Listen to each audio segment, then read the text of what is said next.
فليتقدم بين الصفين محتسبا.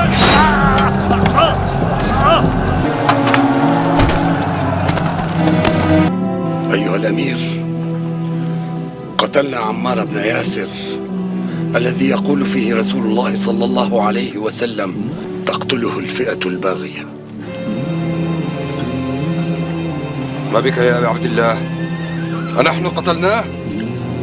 لقد قتله من جاء به، لقد قتله من جاء به، لقد قتله من جاء به.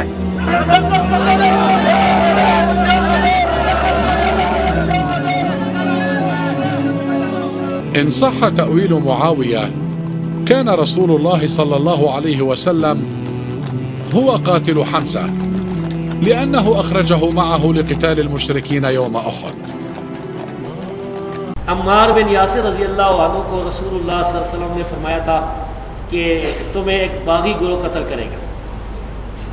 یہ حدیث بالکل صحیح ہے، بخاری میں صحیح بخاری. تقتلک الفئۃ الباغیہ، متواتر حدیث ہے. سیدنا عمار رضی اللہ عنہ کو باغی گروہ قتل کرے گا.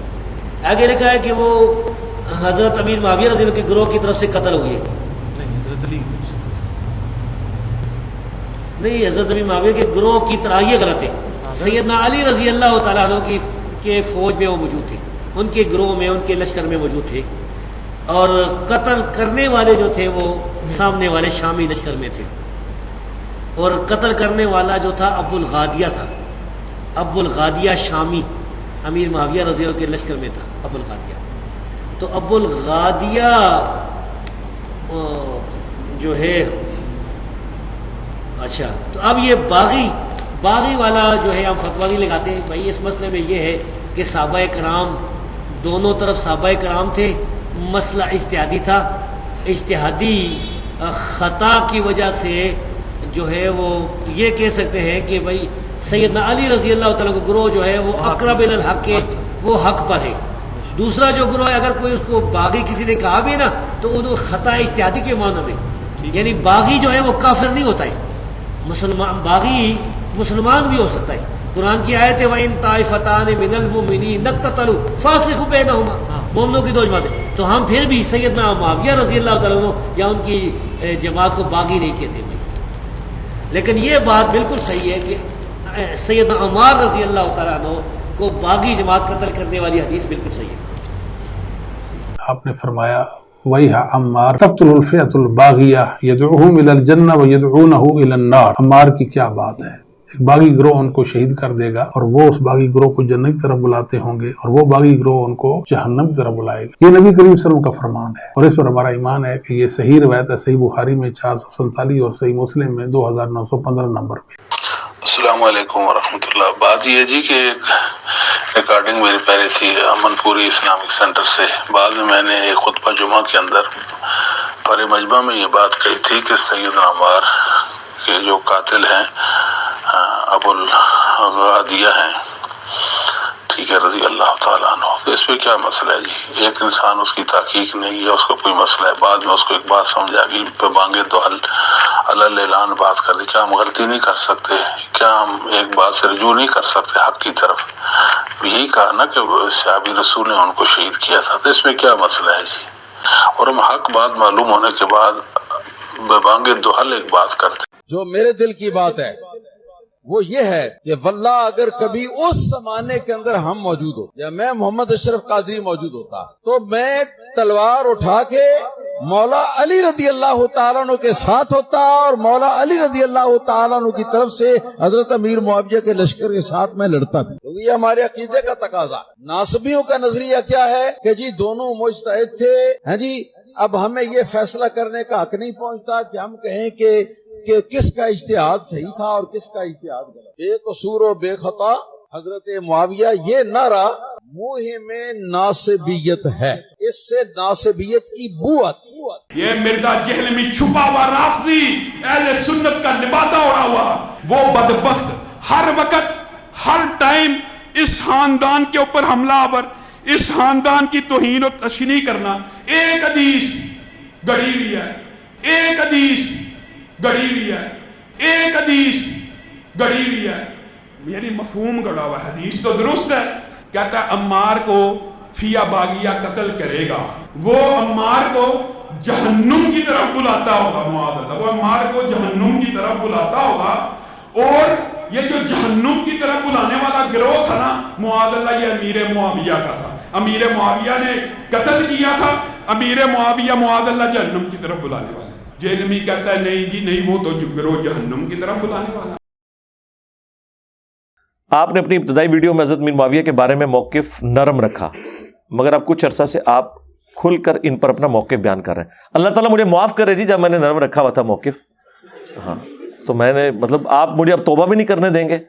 اللہ تعالیٰ میری ان غلطیوں سے درگزر فرمائے کہ جب میں نے کبوتر کی طرح آنکھیں بند کی، واضح قرآن و احادیث کے ہوتے ہوئے اگر ایسے میں نے کیا تو اللہ مجھے معاف کرے، حالانکہ ایسا نہیں تھا، مجھے اس وقت اتنی چیزیں کلیئر نہیں تھی، سیدھی سی بات ہے۔ وہ تو میرے بھائی، اگر آپ میرے زمانہ بریلویت کی کوئی ویڈیوز ریکارڈ ہوئی ہوتی ہیں لا کے آپ میرے سامنے رکھ دیتے کہ انجینئر صاحب آپ تو پہلے یہ کہتے تھے اب یہ کہتے ہیں، تو میں آپ کو کہتا کہ بھائی اگر ہم قرآن و سنت کی روشنی میں پرانے بزرگوں کو غلط کہہ رہے ہیں تو اپنے آپ کو میں غلط نہیں کہوں گا قرآن و سنت کے دلائل کی روشنی میں؟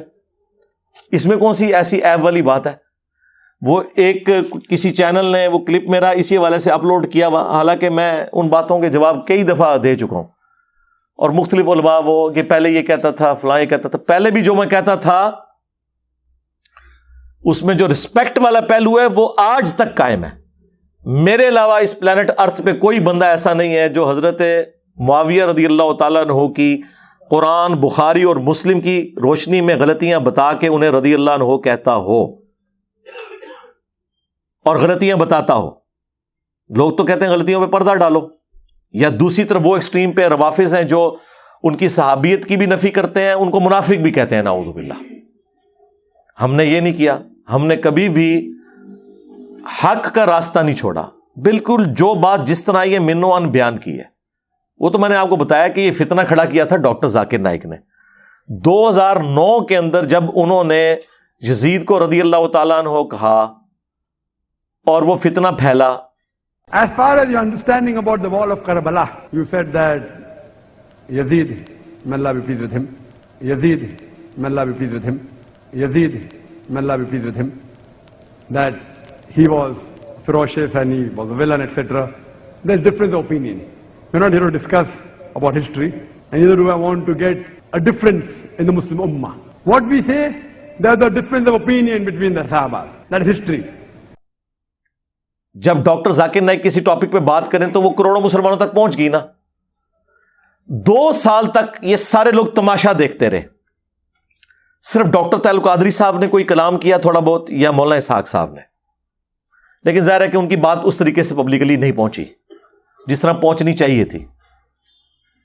کسی اہل حدیث عالم نے آگے بڑھ کے یہ نہیں کہا کہ یار تجھے کیا تکلیف ہے کہ ایک کربلا پرانی ہو چکی ہے اور تم آج حضرت حسین کے مقابلے پہ اسے بھی میں اللہ پلیز ود ہم رضی اللہ عنہ کہہ رہے ہو، یزید کو کوئی شرم و حیا کرو، مسلمانوں میں فتنہ ڈال رہے ہو۔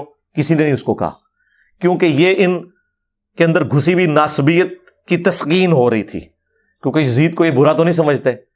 رحمت اللہ علیہ بھی کہتے ہیں، ان کا ابن تیمیہ تو وہ بشارت لگا گیا، جھوٹی فٹ کر گیا قسطنطینیہ والی، جس کا میں نے پوسٹ مارٹم کیا تھا، میری یوٹیوب پہ آپ ویڈیو دیکھ لیں، کیا یزید جنتی لشکر میں شامل تھا، اور اسی سے ڈسیو ہو کے ڈاکٹر ذاکر نائک نے بھی اسے جنتی ڈکلیئر کیا۔ ہم نہیں کہتے آپ اسے جہنمی کہیں، لیکن جنت کے جھوٹے ٹکٹ نہ بانٹیں آپ، اور رضی اللہ عنہ تو نہ کہیں۔ تو 10 دسمبر 2011 کو میں نے پہلی دفعہ وہ ویڈیو ریکارڈ کروائی، وہ بھی ویب کیم کے اوپر ویڈیو ریکارڈ ہوئی تھی، مسئلہ 61 حسینیت اور یزیدیت کا تحقیقی جائزہ۔ وہ ویڈیو ہمارے چینل پہ تو بڑے تھوڑے لوگوں نے شروع میں دیکھی، پھر وہ ویڈیو مولانا اسحاق صاحب رحمہ اللہ کے چینل کے اوپر کسی نے اپلوڈ کی، اس پہ کافی ویورشپ آئی، اس کی وجہ سے ہماری بھی چینل کے اوپر ویورشپ آ گئی اس کی۔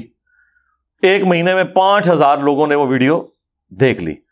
حالانکہ یہاں تو اب ماشاء اللہ تعالی بعض ویڈیوز تو آدھے گھنٹے میں 5000 سے زیادہ لوگ دیکھ لیتے ہیں، ہماری اکثر ویڈیوز 24 گھنٹے میں، 24 نہیں تو 48 گھنٹے کے اندر 1 لاکھ کراس کر جاتی ہیں۔ یہ میں اس زمانے کی بات کر رہا ہوں کہ جب 1 مہینے کے اندر 5000 لوگوں نے دیکھی تو وہ ویڈیو ایک قسم کی اس زمانے کے اعتبار سے تو وائرل ہو گئی، کیونکہ ان لوگوں تک بھی پہنچ گئی جنہیں تکلیف ہونی تھی. وہ 500 نے بھی دیکھی ہوتی نا اور ان تک پہنچتی جن کو تکلیف تھی اس ویڈیو کی، تو سمجھیں کہ وہ 5 لاکھ تک پہنچ گئی. جب ان تک پہنچی تو انہوں نے بجائے مجھے اپریشیٹ کرنے کے، انہوں نے الٹا میرے خلاف پروپیگنڈا کرنا شروع کر دیا. اور مجھے چپ کروانے کے لیے انہوں نے یہ راستہ اختیار کیا کہ جی اگر آپ یزید کو برا کہیں گے تو پھر اس میں حضرت معاویہ بھی آئیں گے. اس وقت تک میں سیدنا معاویہ کہا کرتا تھا، آپ کو یاد ہے، ٹھیک ہے. یہ میں نے کچھ عرصے سے حضرت معاویہ کہنا شروع کیا، ٹھیک ہے. مجھے تو یہ شرم آتی ہے کہ میں سیدنا علی بول رہا ہوں اور اس کے مقابلے پہ ایک اور شخص کو جو ان سے جنگیں کرتا رہا میں اسے سیدنا کہہ کے پکاروں. ظاہر ہے میں اگر حضرت علی کے زمانے میں ہوتا تو میرے سید، میرے خلیفہ تو مولا علی ہوتے نا، تو ان کا مخالف تو میرا سید تو نہیں ہو سکتا نا، اس کے خلاف تو میں جنگ کر رہا ہوتا اس زمانے میں. تو لیکن رسپیکٹ اپنی جگہ ہم نے حضرت معاویہ کہا رضی اللہ تعالیٰ عنہ. تو اس وقت انہوں نے کہا کہ اس میں تو پھر ان کا نام بھی آئے گا. واللہ مجھے اس وقت تک آئیڈیا نہیں تھا کہ یہ کام ڈالا کس بندے نے. اس کے بعد میں نے تحقیق کرنی شروع کی. مولانا اسحاق صاحب کا تعارف ہوا، ان کے میں نے خلافت کے لیکچر دیکھے، پھر میں نے خود سے کتاب الفتن پڑھنے شروع کیے اور کافی ساری چیزیں جب میرے سامنے جمع ہوئی نا. لیکن یہ بھی 3 سال کا عرصہ اس میں گزرا. یہ ویڈیو ریکارڈ ہوئی تھی 10 دسمبر 2011 کو، اور پھر جا کے 2014 کے اندر دسمبر میں نے وہ ان کے اوپر علمی ایٹم بم پھاڑا. وہ جو اہل حدیث کی مسجد میں میرا لیکچر ریکارڈ ہوا، مسئلہ نمبر 101، صحیح مسئلہ خروج اور فکر حسین حق پرستی کی علامت ہے. مسئلہ 101 جس میں نے جنگ جمل، صفین، نہروان اس کے حوالے سے کھل کے گفتگو کی. وہ سمجھیں کہ تحویل قبلہ تھا. وہ میری پہلی دفعہ اناؤنسمنٹ تھی اس حوالے سے کہ یار یہ مسئلہ خراب کس نے کیا ہے. لیکن اس میں بھی آپ دیکھیں رسپیکٹ والی بات تھی. اس وقت تک میرے کربلا والے ریسرچ پیپر میں صرف 50 احادیث تھیں. پھر جب یہ اعتراض کھڑے کرتے کہ میں حدیثیں بڑھاتا گیا، اب 200 سے زیادہ ہو چکی ہیں. کربلا والا ریسرچ پیپر جو ہے، واقعہ کربلا کا حقیقی پس منظر 72 صحیح الاسناد احادیث کی روشنی میں جڑیں بڑھو، تو اس میں جو حدیثیں بخاری مسلم سے لکھی ہیں انہیں فراڈ ڈکلیئر کرو تاکہ ہم آپ سے حجیت حدیث کا مقدمہ لڑیں. یہ کیا بات ہوئی کہ یہ رافضیوں والی باتیں کر رہا ہے؟ تو مجھے تو اس سے کوئی فرق نہیں پڑے گا. آپ جتنا چیخیں گے اتنا آپ کا نقصان ہوگا. آپ جتنا بنو امیہ کا دفاع کریں گے بچنا تو اس نے کوئی نہیں ہے، کیونکہ بخاری مسلم کھڑی ہے نا بنو امیہ کے خلاف. انجینئر صاحب تو نہیں کھڑے ہوئے، ہم تو ڈاکی ہیں. ہم بخاری مسلم میں رفع الیدین کی حدیثوں کو بھی مانتے ہیں اور اس حدیث کو بھی مانتے ہیں، تقتلہ الفئۃ الباغیہ. ہاں وہی عمار، افسوس ہے عمار. تقتلہ الفئۃ الباغیہ یدعوہم الی اللہ یدعوہم الی الجنہ، دونوں الفاظ موجود ہیں، ویدعونہ الی النار. عمار افسوس، تجھے ایک باغی جماعت قتل کرے گی، تو انہیں اللہ اور جنت کی طرف بلا رہا ہوگا اور وہ جماعت تجھے جہنم کی آگ کی طرف بلا رہی ہوگی. اب یہ حدیث کیا میں نے گن پوائنٹ پہ امام بخاری سے صحیح بخاری میں داخل کروائی ہے 2812 اور 447، اور مسلم میں 5 طرق 7320 سے لے کے 7324 تک. یہ میں نے امام مسلم سے گن پوائنٹ پہ حدیثیں داخل کروائی ہیں یا ان کے ترجمے میں نے خود کر کے کچھ چینج کر کے بیان کیے ہیں؟ تو میرے لیے اب مشکل تھا کہ میں یہودیوں والا کام کرتا جو باقی علماء نے کیا ہوا تھا کہ اپنی مطلب کی آیات، اپنی مطلب کی حدیثیں جو فرقے کو سپورٹ ہیں وہ مانی ہوئی ہیں. میں نے بخاری مسلم میں جب رفع الیدین سے نماز کا طریقہ اڈاپٹ کیا تو بخاری مسلم میں جو بنو امیہ کے خلاف رسول اللہ کے فرامین آئیں گے میں ان کو بھی ویسے ہی مانوں گا. یہ کیسے ہو سکتا ہے کہ میں 2 نمبری اختیار کروں؟ تو آپ جو چیزیں میں ہائی لائٹ کر رہا ہوں ان کا جواب دیں، اور آپ کی چیخو پکار، آپ کا رونا پیٹنا اس بات کی گواہی ہے کہ آپ کے پاس کسی بات کا جواب نہیں ہے. تو یہ پروپیگنڈا کرنے سے مجھے کوئی نقصان نہیں ہونا. میں نے اس لیے کہا تھا تو منجی ٹھک گئی جے چاندے ہو رہا کہ کوئی 25-30 سال کٹ جاؤ تو خاموشی اختیار کرو. چیخو گے تو میں تو وہ نہیں ہوں کہ غامدی صاحب کی طرح جا کے امریکہ میں بیٹھ جاؤں گا. ہاں میں ٹھوک دیا گا منجی، جیڑی کل میں ٹھوکڑی میں آج ٹھوکاں گا. جتنی بار بولو کہ میں اتنی بار ٹھوکاں گا. اب دیکھیں نا کس طرح انہوں نے اپنی منجیاں ٹھکوائی ہیں. نہ وہ لال رومال والا مجھے گالیاں نکالتا قرآن و سنت بیان کرنے کے اوپر، تو نہ وہابی ایکسپوز ہوتے. تو وہ اہل سنت میں سے لوگوں کو خریدتے ہیں جنہوں نے لبادہ اہل سنت کا پہنا ہوا ہوتا ہے، اور حقیقت میں وہ رافضیت کے گندے نطفے ہوتے ہیں، جس کی بہت ساری مثالیں ہمارے سامنے موجود ہیں۔ اسحاق جھال والا مردود اسی قسم کے انسانوں میں سے تھا، انجینئر مرزا مردود اسی قسم کے انسانوں میں سے ہے۔ رافضیت کے پیسوں پہ پلنے والا، ایران کے ٹکڑوں پہ پلنے والا یہ جانور صحابہ کے بارے میں اپنی زبان گندی دراز کرتا ہے، اور حقیقت میں اس کا من پلیت ہے، اس کے ماننے والے اس سے بڑے پلیت ہیں۔ 10 سال میں نے صبر کیا، میں نے اہل حدیث کو کبھی وہابی نہیں بولا تھا، اور ہمیشہ یہ کہا کہ قرآن و سنت کے سب سے زیادہ قریب ہے۔ آج بھی میں کہتا ہوں منہج 100% ٹھیک ہے اگر اس پہ عمل کریں۔ جس طرح میں کہتا ہوں کہ یہودیوں اور مسلمانوں کا اگر کمپیریزن کروایا جائے تو مسلمان حق پہ ہیں، لیکن اس کا یہ مطلب نہیں کہ مسلمان شرابی ہے، چور ہے، تو یہ شراب پینا، چوری کرنا، زنا کرنا حلال ہو جائے گا۔ مسلمان حق پہ ہے اگر اسلام کے مطابق چلے۔ اہل حدیث بھی حق پہ تب ہوں گے جب احادیث کے مطابق چلیں۔ اگر وہ کہیں گے ہم نے اپنی مطلب کی حدیثیں ماننی ہے، دوسری بخاری مسلم میں بھی ہوں، تو ہم نے کبوتر کی طرح آنکھیں بند کرنی ہے، تو اس طریقے سے تو کام نہیں چلے گا۔ تو میں جو کچھ پہلے کہتا رہا اس سے کوئی نفی نہیں کی، صرف ایک چیز میں نے اس وقت بیان کی تھی کہ ہم اس طرح کی ڈسکشن کو نہیں کرتے، اور وہ اس وجہ سے کی کہ ہمیں انہوں نے یہ پڑھایا تھا۔ جب بعد میں نے پڑھا کہ یہ جو لوگ ڈسکشن سے منع کرتے ہیں یہ تو خود اعلان کر رہے ہیں کہ چور کی داڑھی میں تنکا، یہ تو حنفی بھی کہہ رہے ہیں کہ یہاں پہ چونکہ حنفیوں کی اکثریت ہے لہٰذا رفع الیدین والی حدیثیں بخاری مسلم کی بیان نہیں کرنی چاہیے، اس سے فتنہ کھڑا ہوتا ہے۔ اونچی آمین کی حدیثیں نہ بیان کریں، فتنہ کھڑا ہوتا ہے۔ اور بریلوی کہتے ہیں کہ جی قل انما انا بشر مثلکم نہ پڑھیں، نبی الاسلام کی تنقیص کا پہلو اس سے نکلتا ہے، فتنہ کھڑا ہوگا۔ تو ان ساری باتوں کے جواب میں ہم کیا کہتے ہیں؟ رکو ذرا، صبر کرو، ہم یہ پڑھیں گے بھی اور تمہیں صحیح فہم بھی سمجھائیں گے ان احادیث کا، ان آیات کا۔ کیا ہم اس سے آنکھیں بند کر لیتے ہیں؟ اہل حدیث کو کیوں غصہ آتا ہے جب بریلوی کہتے ہیں کہ جی تانوں کوئی آیت نہیں لبھی قرآن چوں، ہر ممبر تے قل انما انا بشر مثلکم، تسی پڑھو وما ارسلناک الا رحمۃ للعالمین، آپ پڑھیں من یطع الرسول فقد اطاع اللہ، آپ پڑھیں قل ان کنتم تحبون اللہ فاتبعونی یحببکم اللہ، انا ارسلناک شاہدا ومبشرا ونذیرا، ان اللہ وملائکتہ یصلون علی النبی اللہم صلی علی محمد وعلی آل محمد۔ جب وہ کہتے ہیں کہ یہ تم لوگ یہ آیتیں کیوں پڑھنے پہ زور نہیں دیتے اور صرف یہی پڑھتے ہو، تو ہم کیا انہیں کہتے ہیں؟ یہ اہل حدیث کیا کہہ رہے ہوتے ہیں اس وقت کہ نہیں جی یہ عقیدے کی بات ہے۔ سرکار یہ عقیدہ نہیں ہے جہاں پہ جنت اور جہنم کا فیصلہ ہو رہا ہے، اور دوسری طرف یہی آپ کو کہتے ہیں وہ جی مولا علی کا قول ہے، مرفوع سند بھی ہے اس کی، مشکات کے اندر مسند احمد کے حوالے سے، طبرانی کے حوالے سے، اور موقوفاً روایت فضائل صحابہ احمد بن حنبل کی کتاب میں، اور یقیناً یہ غیبی خبر رسول اللہ کے بتانے پہ ہے، نبی الاسلام کے الفاظ سے بھی ہے، اس کی سند کمزور ہے، لیکن جو مولا علی سے ہے وہ سند بالکل ٹھیک ہے۔ نبی الاسلام نے مولا علی سے فرمایا کہ تیری مثال میری امت میں عیسیٰ ابن مریم کی سی ہے۔ ہاں، یہودی ان کا انکار کر کے گمراہ ہوئے اور عیسائی ان کی شان میں غلو کر کے، اور پھر مولا علی کا قول اس کے ساتھ سپورٹیو جو نبی الاسلام کے بتانے پہ موقوف ہے کہ میری وجہ سے 2 فرقے جہنم میں جائیں گے، 2 گمراہ ہوں گے، ایک میری محبت میں غلو کر کے، ایک میری دشمنی میں۔ وجہ سے مراد یہ نہیں کہ میں قصوروار ہوں، حضرت عیسیٰ تو قصوروار نہیں ہے یہود و نصارہ کی گمراہی کا، مراد یہ کہ مجھے بیس بنایا جائے گا۔ اور یقیناً اس امت میں مولا علی کی ہی پرسنالٹی اتنی بڑی تھی کہ ان کی بنیاد پہ یہ کام ہوتا۔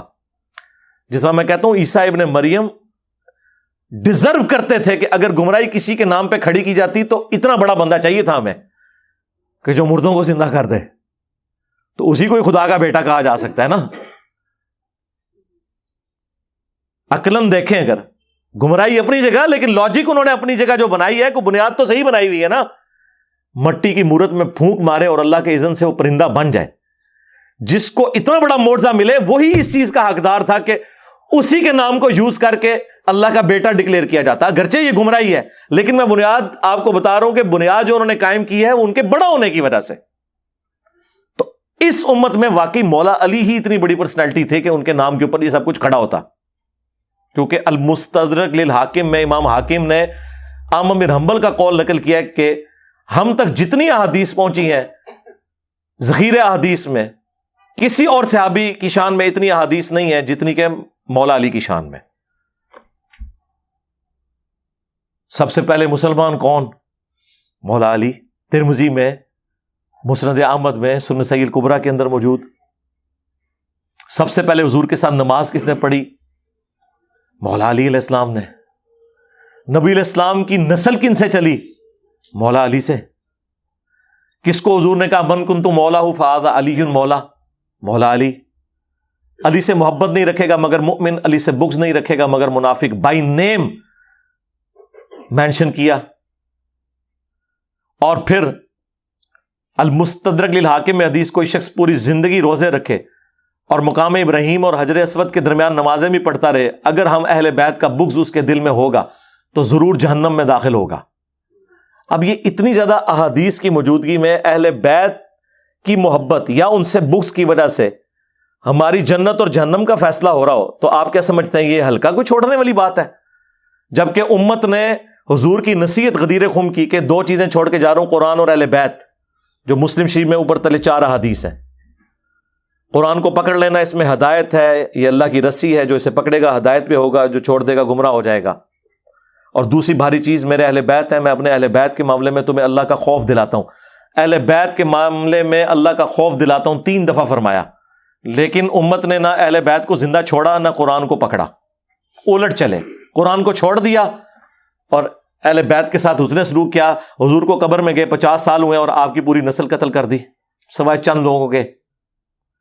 تو نبی علیہ السلام جب امت کو اس طرح کی نصیحتیں کر کے جائیں تو اس کا اینڈ رزلٹ پھر یہی نکلنا ہے میرے بھائی کہ اہل بیت کے خلاف جو لوگ کھڑے ہوں گے تو دفاع کرنے کے لیے بھی تو لوگ کھڑے ہوں گے. سنی شیعہ کنفلکٹ سے اٹھ کے دیکھیں تو یہ ساری کی ساری باتیں اب بھی مستقبل میں جب جب مجھے کوئی چیز پتہ چلے گی جو اس میں بہتر موقف ہے میں اڈاپٹ کروں گا اور اپنی غلطی کو مانوں گا. کسی شخص کو اس کی غلطی ماننے پر، یہاں تو غلطی بھی نہیں تھی، میں نے ایک سٹیپ طے کیا کہ وہ جو موقف تھا جو میں نے اڈاپٹ کیا تھا قرآن و سنت کے بغیر تمہارے بابوں کے کہنے پہ، میں نے ایک بابا چھوڑا احمد بن حنبل کہ ان کا موقف مشاجرات صحابہ پہ غلط ہے، جب وہ خود حدیث مسند احمد میں لے کے آ رہے ہیں جنگ جمل صفین نہروان پہ، اور ہمیں کہہ رہے ہیں کہ ان باتوں کو ڈسکس نہ کرو. وہ ہمیں یہ بتانا چاہ رہے ہیں کہ رسول اللہ نے فرمایا تھا لیکن رسول اللہ کی زبان بند کر دو، نعوذ باللہ. حاجی پہلے خلیفہ کے مخالفین مرتد واجب القتل، دوسرے خلیفہ کے مخالفین کافر رومنز اور پرشینز، تیسرے خلیفہ کے مخالفین جی بلوائی خارجی، حالانکہ وہ خارجی نہیں تھے، خوارج کی ٹرم جو ہے حضرت علی کے زمانے میں آئی ہے. چوتھے خلیفہ کے مخالفین رضی اللہ عنہ. تو علیکم بسنتی و سنت الخلفاء الراشدین المہدیین جو ابو داؤد ترمذی کی حدیث ہے وہ کدھر گئی؟ اور ابو داؤد ترمذی میں یہ کہ خلافت 30 سال تک ہے، ابو بکر کے 2 سال، وہ صحابی کہتے ہیں سفینہ جو حدیث کے راوی ہیں، عمر کے 10 سال، عثمان کے 12 اور علی کے 6 سال، اس میں 5 مہینے حسن ابن علی کے بھی شامل ہیں. اور جب پوچھا گیا کہ یہ بنو امیہ کیا ہے، انہوں نے کہا یہ شریر 3 بادشاہ ہیں، ان کی پیٹھ سے یہ جھوٹ نکلا جو کہہ رہے ہیں کہ علی علیہ السلام خلیفہ نہیں ہے. علی علیہ السلام لکھا ہے امام داؤد نے، اور مصنف ابن ابی شیبہ اور مسند ابی داؤد طیالسی میں تو یہ حدیث میں آگے الفاظ ہیں. وہ راوی پوچھتا ہے اس صحابی سے کہ یہ پھر معاویہ کیا ہوئے؟ انہوں نے کہا یہ مسلمانوں کے پہلے بادشاہ ہیں، یہ خلیفہ راشد نہیں ہے. ہم حضرت معاویہ کو خلیفہ بھی نہیں مانتے، بادشاہ مانتے ہیں.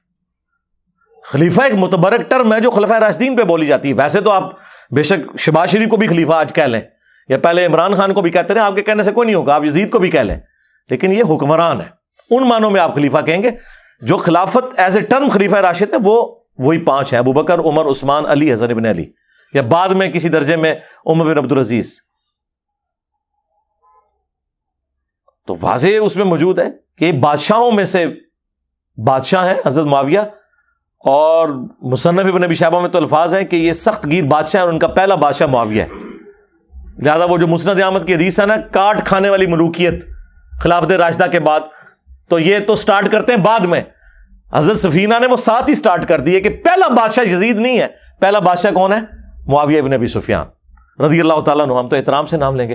تو یار اگر کسی بندے کو وقت کے ساتھ کلیئر ہوا کہ میرے نبی نے یہ فرمایا تھا، یہ بابے نے غلط کہا ہے، اب بھی ہمیں کئی باتیں جب وقت کے ساتھ کلیئر ہوتی ہیں تو ہم اس میں دیکھیں امام بخاری سے میری عقیدت کسی سے ڈھکی چھپی ہے؟ شاید 1200 سال میں امام بخاری کو اس طرح کسی نے پروجیکٹ نہ کیا ہو دنیا کے سامنے جس طرح ہمارے اس پلیٹ فارم نے بخاری کی رٹ لگوائی ہے. اہل حدیث نے کیا لیکن وہ اپنے فرقے کی حد تک نا، پوری دنیا میں تو ان کو کیا اوقات ہے آپ کو پتا ہے. مسجد میں چلے جائیں تو لوگ مسجد ہوتے تھے، بریلوی، دیوبندی، شیعہ، کبھی یہ بخاری کا نام احترام سے لیتے تھے؟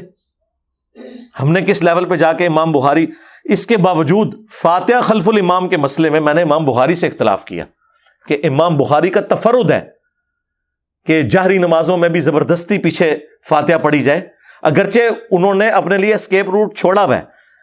جز القراء کے مقدمے میں انہوں نے لکھا ہے کہ قرآن میں واضح ہے وَإِذَا قُرِئَ الْقُرْآنُ فَاسْتَمِعُوا لَهُ وَأَنصِتُوا، قرآن جب پڑھا جائے تو خاموشی سے اسے سنو تاکہ تم پر رحم کیا جائے. اور حدیث کہتی ہے جو بخاری مسلم دونوں میں ہے، لا صلاۃ لمن لم یقرأ بفاتحۃ الکتاب، اس کی نماز ہی نہیں ہے جو فاتحہ نہیں پڑھتا. تو امام بخاری نے مقدمے میں اپنی کتاب کے لکھا ہے کہ ہم نے قرآن پہ بھی عمل کرنا ہے، حدیث پہ بھی کرنا ہے. تو اب کیا کریں؟ تو انہوں نے کہا سلف یہ کرتے تھے کہ سکتہ کیا کرتے تھے. جب امام قرات کر رہا ہوتا تھا پیچھے کوئی فاتحہ نہیں پڑھتا تھا، اس وقفے میں پڑھتا تھا. جو ابو داؤد میں حدیث ہے نبی علیہ السلام کے 2 سکتے ہوتے تھے، ایک فاتحہ سے پہلے ثنا پڑھنے کے لیے اور دوسرا رکوع میں جانے سے پہلے، وہ ہر رکعت میں ہوتا تھا. امام بخاری نے اپنے آپ کو بڑا بچایا ہے، انہوں نے جو ہے وہ قرآن پہ بھی عمل کی بات کی، حدیث پہ بھی عمل کی بات کی. لیکن یہاں پہ اہل حدیث کہتے ہیں نہیں، امام پڑھ بھی رہا تب بھی دب کے رکھو. اور میں نے بھی یہی کہا تھا 2014 تک، میں یہ کہتا رہا ہوں، ایون 2014 چھوڑ دیں 2017 تک یہی کہتا رہا ہوں. پھر میری وہ نیو فاتح خلف الامام والی ویڈیو ریکارڈ ہوئی جس میں میں نے کہا یہ غلو پہ مبنی ہے. جہری نمازوں میں سکتے اگر امام کرے تو بہت اچھی بات، اگر نہ بھی کرے تو آپ کا سن لینا پڑھنے کے حکم میں داخل ہے، اور یہ امت کی اکثریت کا موقف ہے. امام حنیفہ تو خیر سائڈ پہ ہے، وہ تو یعنی اس میں کور ہو ہی جائیں گے. احمد بن حنبل، امام شافعی، امام مالک، خصوصاً امام مالک، اور خود اہل حدیث کے یہاں بڑی پرسنالٹی ابن تیمیہ، ان کا یہی موقف ہے. اور میں نے پورا وہ پھر ڈاکٹرن کلیئر کیا. میں نے امام بخاری سے اختلاف کیا اس مسئلے میں، رسپیکٹ اپنی جگہ. تو وقت کے ساتھ چیزیں جب کلیئر ہوتی ہیں تو انسان ایک سٹیپ طے کرتا ہے کہ ہاں یار اس معاملے میں کتنا عرصہ یہ کہتا رہا کہ مٹھی کے بعد داڑھی رکھنا افضل ہے. میری مٹھی سے زیادہ ہے، میں نے کبھی کاٹی نہیں ہے، ضرورت ہی نہیں پڑی، نیچرلی اتنی ہے، سچی داڑھی ہے. لیکن پھر میں نے جب داڑھی کے اوپر دقت نظر سے دیکھا تو پھر میں نے رجوع ریکارڈ کرایا کہ نہیں، جو مٹھی اس نیت سے رکھتا ہے کہ حضور کی نیچرل مٹھی تھی اور بڑی نہیں، نہر تک تھی. اس پہ ویڈیو میری مسئلہ 33 ریکارڈڈ ہے. اب پچھلے دنوں بھی ایک سیشن میں تفصیلی ریکارڈنگ ہے، وہ کچھ عرصے میں آ جائے گی. اس کے لیے افضل ہے مٹھی کے بعد کاٹنا، کیونکہ تینوں صحابہ جو راویان احادیث ہیں داڑھی بڑھانے والی، حضرت ابو ہریرہ، ابن عباس اور ابن عمر، تینوں مٹھی کے بعد داڑھی کاٹتے تھے. تو میں نے کہا کہ اس کے لیے وہ افضل ہے کہ وہ کاٹ دے. اور جو یہ سمجھتا ہے کہ حضور کی نیچرل اتنی تھی، میری بھی نیچرل جتنی ہوئی میں نیچرل رکھوں گا، ویسے رکھے. عثمان بھائی کی مٹھی سے کتنی بڑی ہے، میں نے کبھی ان کو کہا کہ کاٹو، میں نے خود نہیں کبھی کاٹی ہے. دیکھیں میری تو ان ایون کئی بال بڑے ہوئے ہیں، کبھی نہیں کاٹے کہ یار برابر کر لیں. لیکن میں نے موقف ریکارڈ کرایا کہ نہیں یار یہ مٹھی کے بعد رکھنا کوئی افضل نہیں ہے. جو رکھنا چاہتا ہے اس کے لیے وہ افضل ہے، جو حضور کے برابر رکھنا چاہتا ہے، ان سے نہیں بڑھنے دینا چاہتا، اس کے لیے وہ افضل ہے. تو سٹیپ وائز میں نے چیزوں کو لرن کیا کہ ہاں یار اس میں مزید. دیکھیں میں پہلے آپ کو مزاروں پہ جانے سے روکتا تھا، قبروں پہ نہیں، مزاروں پہ. قبروں پہ تو جانا ہے، مسلم شریف کی حدیث ہے قبروں پہ جاؤ تاکہ آخرت کی یاد آئے. لیکن مزاروں پہ جانے سے روکتا تھا کہ یار یہ بے حیائی کے اڈے بنے ہوئے ہیں، شرکی ایکٹیویٹیز ہو رہی ہیں وہاں پہ، مرد و عورت کا اختلاط ہے. لیکن اب میں نے آپ کو اجازت دی ہے کہ مرد و عورت کے اختلاط سے بچتے ہوئے کھڑے ہو کے بلند آواز سے کہیں کہ اے اللہ، اس بزرگ نے اپنی زندگی میں جتنے گناہ چھپ چھپ کے کیے لوگوں سے اپنی بزرگی قائم رکھنے کے لیے، جان بوجھ کے کیے یا انجانے میں کیے، کچھ نہ کچھ تو ہوا ہوگا نا جی. جب کہتے ہیں بزرگ نے توبہ کر لی تو پہلے کیا کرتا رہا ہو. ہاں کہتے ہیں نا بازید بستامی جو ہے ان کے دادا آتش پرست تھے اور بعد مسلمان ہوئے. پہلے تو آتش پرست احسن نا، پہلے تو کم پایا نا، بعد بھی پایا ہے، لیکن وہ چھوڑ دو، اسی ہوتے اختلاف چھوڑ دو. ایک لادہ پاس تو اے اللہ ان کے چھوٹے بڑے جو چھپ کے کیے جو ظاہر کیے وہ گناہ معاف کر دے. اے اللہ ان کی قبر میں کیڑے نہ پڑے. اے اللہ ان پہ گنجا سام مسلط نہ ہو. تو یہ بلند آواز سے وہاں دعائیں کریں اور جائیں جس مزار پہ آپ نے جانا. دیکھیں میں نے رجوع ریکارڈ کروایا نا, تو میرا رائٹ ہے, ٹھیک ہے. اس اعتبار سے جہاں جہاں کوئی چیز کلیئر ہوتی ہے میں مزید ایک سٹیپ, ایون جہاں غلطی ہوئی ہے وہ بھی میں نے ہائی لائٹ کی کہ مجھ سے بعض اوقات یعنی اگنورینس میں نے وہ چپل الٹی کرنے والے مسئلے میں الیاس قادری صاحب کے اوپر ٹونٹ کیا تھا. وہ ویڈیو 4 لاکھ لوگ دیکھ گئے. مجھے بعد میں کسی نے بتایا کہ انہوں نے تو اس کے الٹ بات کی ہوئی ہے, انہوں نے تو وہی بات کی جو آپ نے کی ہوئی ہے. وہ مجھے کسی بھائی نے کہا کہ میں نے کلپ دیکھا, اس کے بعد میری توبہ, میں جب تک کلپ خود نہ دیکھوں نا میں تو کسی کے بارے میں کوئی رائے قائم ہی نہیں کرتا. میں نے اس کے اوپر رجوع ریکارڈ کروایا. پچھلے دنوں بھی میں وہ ایک ضمناً ایک پرچی پڑھ رہا تھا, وہ یعنی قبر کے حوالے سے کہ یہ جو زیادہ ہنسنا, اس میں اب ظاہر ہے وہ تو حدیث ابن ماجہ میں اور ترمذی میں موجود ہے, لیکن میرا اس طرف دھیان اس وقت نہیں گیا. میں نے وہ باپا جانی دماغ پہ چڑھ, میں نے کہا یہ باپا جانی کا فرمان ہے, یعنی وہ جو ایک ہنسنے کے خلاف ایک مہم کھڑی کی ہوئی ہوتی ہے نا, کہ بدل ہر وقت جو ٹسوے بہاتا رہے یا روتا رہے وہ کوئی مومن ہوتا ہے اور ہنسنا کوئی برا کام ہے. تو میں اس کانٹیکسٹ میں کرتے کرتے میں نے وہ حدیث تو میرے ذہن سے اتری ہوئی تھی. وہ بعد میں مجھے پھر کسی نے کہا کہ آپ نے یہ تو حدیث میں بھی الفاظ ہے. میں نے کہا یار وہ تو میں مذاق کے حق میں بات کر رہا تھا, میں وہ تو حدیث میرے ذہن میں نہیں تھی اس وقت. میں نے پھر اس کی کلیریفیکیشن بھی ریکارڈ کروائی. تو جہاں کوئی مسئلہ مس ہینڈل ہو جاتا ہے تو وہ آپ اس کو بجائے اپریشیٹ کرنے کے آپ اس کو اس کا نیگیٹو پوائنٹ بنا کے پیش کریں, تو یہ تو ہماری خوبی ہے. تو آپ لوگوں کے لیے تو میں ٹھیک کہتا ہوں کہ آپ کے جتنے بزرگان دین ہیں, آپ کے جتنے مفتی اعظم ہیں, اگر یہ قادیانیوں کے گھر پیدا ہوتے تو قادیانی مرتے, کیونکہ یہ تو رجوع کرتے ہی نہیں اپنی غلطی پہ ہیں. لیکن میرے بارے میں تو کوئی نہیں کہہ سکتا, میں 7100 فرقے پھر بیٹھا ہوں بھی کوئی صحیح گل پتہ لگے گی وہ میں یعنی بات اڈاپٹ کروں گا قرآن و سنت کے دلائل کی روشنی میں. تو وقت کے ساتھ انسان کو جب کوئی چیز کلیئر ہو تو اسے فوراً مان لینا چاہیے. جب مجھے پتا چلا کہ یار یہ امت کے ساتھ بہت بڑا دھوکہ ہوا ہے, اور یہ مولانا مودودی نے خلافت و ملوکیت لکھ کے جو امت پہ احسان, اور یہ خلافت و ملوکیت تو میں نے اپنے لیکچر کے بعد پڑھی ہے, 2012 میں جا کے میں نے یہ پڑھی تھی. پھر میں نے اس پہ نہیں اکتفا کیا, میں نے بخاری مسلم سے 200 احادیث جمع کی ہیں. وہ پمفلٹ عربی میں بھی ہے, اردو میں بھی ہے, اور ہندی میں بھی ہے, انگلش میں بھی ہے, بنگلہ زبان میں بھی ہے. ہماری ویب سائٹ سے آپ ڈاؤن لوڈ کریں اور بتائیں کہ یہ جو باقی چیزیں چھوڑ دیں جو ادر دین بخاری مسلم ہے, اس میں تو آپ لچ تلیں گے کہ ہمارے نزدیک صحیح نہیں ہے, حالانکہ آپ کے ابے اسے صحیح کہہ کے گئے ہوں گے. شیخ البانی بھی, شیخ زبیلی زئی بھی, امام حاکم بھی, امام زاہبی بھی, آپ کو وہ کوئی نظر نہیں آئے گا. صرف آپ اپنے ماموں کو بچانے کی خاطر ہر حدیث کو آپ کاٹتے چلے جائیں گے. بخاری مسلم کا کیا کرو گے؟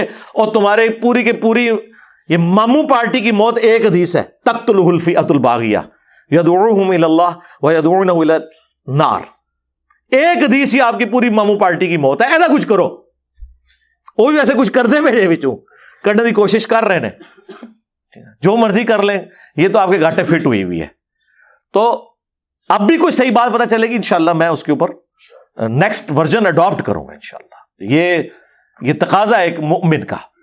صلو علی محمد و آل محمد, اللہم صلی علی محمد وعلی آل محمد واصحاب محمد وازواج محمد اجمعین الی یوم الدین.